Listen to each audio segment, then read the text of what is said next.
Yon, isang magandang araw sa ating lahat mga ka-Asumoto. Kumusta naman kayo dyan? Medyo matagal tayo hindi nakapag-upload, no? Gawa ng medyo busy na tayo at marami na tayong task na binibigay ng ating boss.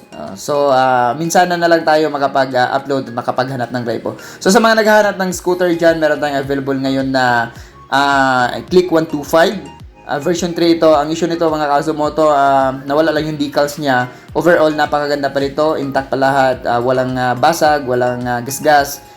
Kompleto pa yung mga side mirror, pati yung gulong makakapal pa. So kung interested kayo nito, ang price nito, kung kuhaan nyo ng installment, mag-down lang kayo ng 1,000 pesos, mag-monthly kayo ng 3,100, mag-rebate kayo ng 100 pesos, magiging 3,000 na lang sa loob ng 36 months. So saan ito? Available ito ngayon sa Muti, Digos, Double Door. So magdala lang kayo ng isang valid ID dahil yun yung requirement natin during sa ating pag-apply. At mag-isuyo na rin na pasulat ng aking pangalan sa taas ng form o di kaya pasulat nyo na lang sa mga staff na mag-a-assist sa inyo. So yun lang muna, no? At mag-ingat tayo lagi. Paalam pansamantala. Bye-bye!